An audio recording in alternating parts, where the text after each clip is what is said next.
50 years ago, tornadoes swept through West Michigan. And when it was over, 17 people were dead and over 340 were injured. I'm Chief Meteorologist Craig James. And I'm Bill Steffen. The tornadoes that ravaged West Michigan 50 years ago were truly an amazing and unusual series of storms. And it all started with an unprecedented set of weather conditions.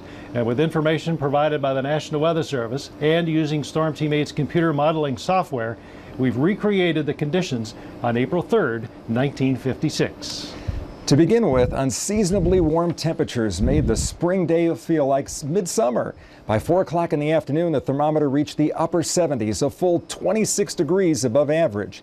Even more unusual was the humidity adding to the summer-like conditions. Very dry air moving in from Iowa and Wisconsin, along with very strong winds throughout the atmosphere, all combined to create conditions more commonly seen in the southern plains, not here in West Michigan. And this evening, Storm Team 8 is live from 4 locations that felt the wrath of those tornadoes 50 years ago. We'll start with Joe Sullivan live tonight at Oval Beach near Saugatuck, the site of the first tornado. Well, Craig, not much has changed along this part of the Lake Michigan shoreline in about 50 years. If you're not familiar with Oval Beach, it sits just west of Saugatuck and south of Douglas. It's nestled between the Kalamazoo River and Lake Michigan. Now, about 50 years ago, that tornado started just behind me here to the south along the Lake Michigan shore at the Presbyterian camp right along the lake. It then traveled to the north and, follow along with me here, came up the beach and eventually struck the old beach house that was sitting just east or inland of this structure that you see behind me here. The next structure in the path of the tornado's fury was the Saugatuck Lighthouse. Okay, we were looking approximately in this direction. Okay, so you're looking past the house. Past the house, and we see all this floating stuff coming over the roof of the house. Gene Shane never saw the tornado that hit Saugatuck, but he remembers the damage it caused. And we were seeing things floating in the air, and one of the things that we saw was a door. This is it. What's left. Jack Sheridan missed seeing the tornado too. His memories come from what the twister left behind. And came over here and just totally took the lighthouse off its foundation, totally scattered the wreckage off to the north and east. The Saugatuck tornado formed quickly and moved even faster. Too fast for the 1956 technology and the meteorologist who used it to warn people to take shelter. 50 years ago, there was no computer modeling used to forecast severe weather days in advance. No live Doppler network to know instantly when a tornado was forming. Back then, there were none of the tools Storm Team 8 meteorologists use in predicting and warning West Michigan of severe weather. Yet, despite the primitive technology, there was some warning. There were killer tornadoes at 1 p.m. in Wisconsin. There was some inkling that bad weather and tornadoes were coming.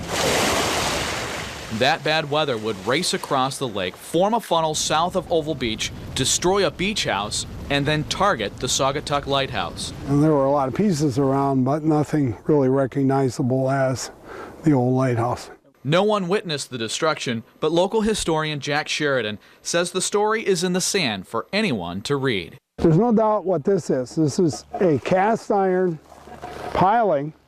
The lighthouse sat on probably 12 of these. The rod is bent, which would have been a result of the beams being twisted by the force of the wind. Faded photographs tell the story. Once there, then gone, a summer cottage built on the foundation of the old lighthouse. Gene, explain to me the landscape here. What are we looking at here and then out towards Lake Michigan? Of course, you can see the river, Kalamazoo River. Mm-hmm. Originally known as the Bennett Place, Gene's father was the caretaker. And then the kitchen window was here, and my dad was in the window, and I followed him because of the noise. You know, we were curious, and it was just like a train, a loud train. From the kitchen window, Gene and his father watched the tornado pull up a giant tree and lay it gently on the ground. The home's beautiful porches and pillars untouched. And none of the house was hurt. Shingles, nothing? Nothing. Wow. Nothing at all. Absolutely. It's amazing. Well, after the tornado passed over Jean's Head, it moved northeast towards Holland and Zeeland. Here's a map and track of the Saugatuck Tornado. If you follow along on the map here, just south of Oval Beach, it moved northeast through farm country and then lifted just south of Holland near the cross streets of Washington and 32nd. And one final note I want to pass along to you. Folks around here and other people have asked, what about the radar on Mount Baldy? If you can see that behind me, it could have perhaps helped people in 56 find out about the tornado or at least see the storm.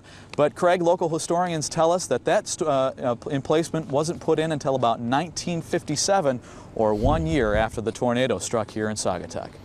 Well, thank you very much, Joe. And for more on weather technology then and now, you can take our technology tour. Go to woodtv.com, click on Tracking the Storm icon.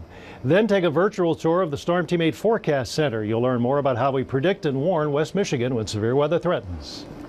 Well, the tornado that hit Saugatuck was classified an F4, but what exactly does that mean? Dr. Theodore Fujita of the University of Chicago developed this scale rating tornadoes from F0 all the way up to F5. F0 means it creates the smallest amount of damage, but an F4 or F5 causing the most destruction. The Saugatuck tornado, based on its destruction, has been classified by the National Weather Service as an F4. There you can see the scale on your screen. The second tornado to strike West Michigan on April 3rd, 1956 was an F5. An F5 tornado is very, very rare anywhere in the United States, and it's even more unusual to see one in West Michigan. Tracking this storm 50 years later is Terry DeBoer. She's right now near the corner of Van Buren and 40th Street in Hudsonville, a place that felt the fury of that F5 tornado in 1956. Well, that's right, Bill. I want to set the stage here for you. Back to my west here, the dark area, it's called the muck field. It's what's left over of an old riverbed. The tornado crossed the muck fields and destroyed homes up and down Van Buren, including the home that used to stand where that brick house is today. 13 people died that day here in Hudsonville. It's a day survivors say they will never forget. This is what happens to a car that gets caught trying to outrun an F5 tornado. We got in the car, he went behind the wheel and I sat next to him, and my mother and my grandfather went in the back seat. Meet Betty Overbeek. She was 20 years old when the tornado struck. In a race against the fury, Betty's dad, mom, and grandfather tried to outrun West Michigan's only F5. They didn't make it. And then the car was just picked up and it was just, well, just flew through the air. Betty was so seriously hurt she spent weeks in the hospital. She and her mom survived. Her father and grandfather did not. And then I looked around and my mother had been thrown quite a distance from us, but then she came walking towards me. Betty's family car, in fact, no car, is ever a match for the force of an F5. Oh, praise the Lord. We could have all been gone. On the Boss family farm, they didn't even know it was coming. Scott was 6.5 years old at the time. He was in the house. His dad was in the barn milking the cows when suddenly part of the roof was whipped away. They ran outside and saw the tornado almost 3 miles away. Then we could see the tornado heading for the woods over there. And it was actually in the woods by that time. And it was just a big gray cloud. It looked to us like the woods was on fire. We thought it was a fire going through Doc's woods. Through Doc's woods and beyond, this tornado stayed on the ground for almost an hour. Most tornadoes are on the ground for only minutes, traveling only a few miles, but this monster, wow! Look at this amazing path through Hudsonville, the Standale Business District, into Walker, through Rockford, and eventually falling apart around Trufant. 1 hour, 50 miles, a lifetime of tragic loss and heartbreak.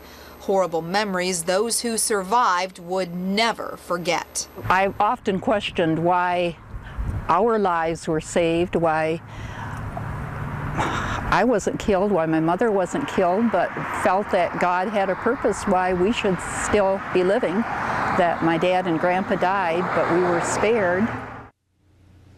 And one note for you, when the survivors finally emerged here, everything was covered with dark black soot, a filthy, grimy reminder of nature's fury that passed through that area on that day. Or was it one tornado or two that hit West Michigan 50 years ago? The man that knows the answer to that is Ernie Ostino from the National Weather Service, and he's responsible for changing the record books and improving our knowledge of that tornado, April 3rd, 1956. He's done a lot of work on that particular storm here over the past 20, 30 years or so.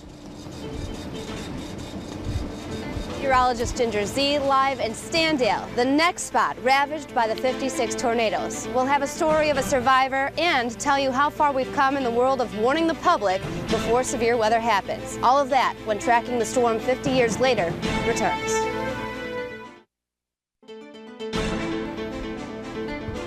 For over 50 years, everyone, including the National Weather Service, thought the tornado that started in Saugatuck was the same tornado that also traveled through Hudsonville and the Standale Business District. The house sat here. It was actually probably over to here. You can actually see the outline. I think you can see the perimeter, this kind of square area, and that was the basement part of the house. And it just lifted up and disintegrated and was carried a couple hundred feet. And thanks to the detective skills of Ernie Ostino, we now know differently. As one of the lead forecasters for the Kent County National Weather Service, Ernie has spent more than a year recreating the path of the tornadoes.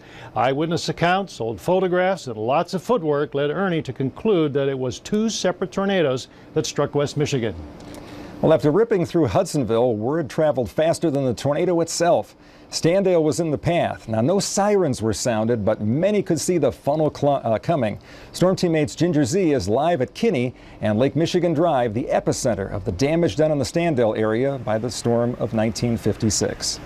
Well, that's right, Bill. This intersection was much different, but it was developed and then leveled here in Standale back in 1956. Let's take a look with our other camera, give you a perspective of what Lake Michigan Drive looks like today. As you're looking east, back toward Grand Rapids, as we swing the camera south and eventually west, we'll see the string of businesses and homes that make what Lake Michigan Drive is to us today.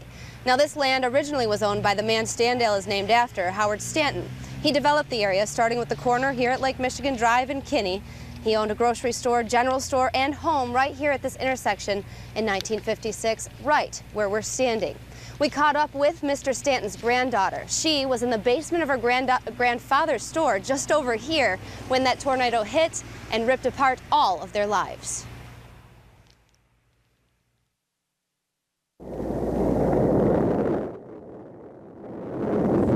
It sounded like several diesel train engines. Ever noticed how survivors like Pat Spangenberg never seem to forget the sound? And remembering hearing the ripping of the nails as the tornado pulled the building above us off. But from her story, one sound is alarmingly missing. Do you remember hearing a siren at all that day? No, I don't remember any siren.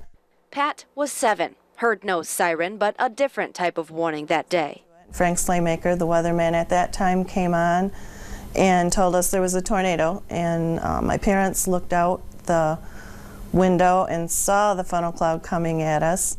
With no basement in the house, the family and a few friends seek shelter at the family store. We just barely got down to the bottom of the basement steps and the tornado hit. And over here is where nothing is left is my grandfather's store that we were in, the basement. So you were in here? Yeah. Pat and 20 others emerged from the rubble, alive and in shock. Oh my goodness, we just lost our whole life.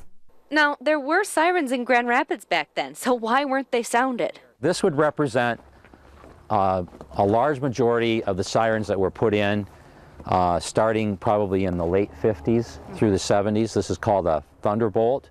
They used them mostly, I believe, for civil defense at that time. I don't believe anybody was using them for weather. Soon after the 56 tornado, the warning system in West Michigan expanded to include all types of evil in the atmosphere. That's where Jeff DePilka and West Shore Services come in. Since 1979, they've installed 650 outdoor warning sirens in the state of Michigan. So if you're in Standale today, you'd hear something before? Yes, you would. Before an F5 rolled through? You would, yes. If you were in Standale today, there's several sirens that cover that part of their town, of their community. But that is not the case for every West Michigan community. The working number of sirens in each county varies greatly. Some emergency managers argue that sirens are confusing, limited, and not cost-effective. They say cell phones, pagers, and cable weather crawls are the warning of the future. Well, you'll find that there are a few emergency managers that feel that way. I think that basically, though, most folks wake up later on and go, you know what, people don't always have their warning devices with them. If you're swimming, you don't have your cell phone. If you're doing something that's noisy, you can't hear a phone ring.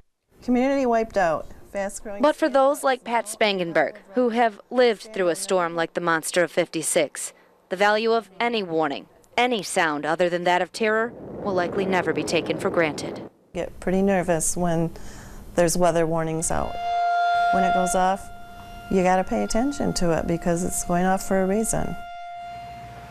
For more warning siren information as it pertains to your area, we invite you to go to our website at woodtv.com. There you'll find our homepage. Look for the icon tracking the storm 50 years later. Click on that and then choose warning sirens. You'll find maps and locations for sirens county by county. All of that information provided by many of the emergency managers around the area. Thanks to them. And back to you, Craig. Well, thank you very much, Ginger. And we want to remind viewers there are other ways to get severe weather warnings. Storm Team 8 offers WeatherWarn, a free service that sends an alert to your home computer, pager, or cell phone. Again, it's on our website at woodtv.com. Look for the WeatherWarn icon. Well, tracking the storm 50 years later continues as we fly with Chopper 8 and a man who witnessed the destruction from the air. What would happen if the same kind of storm hit West Michigan today?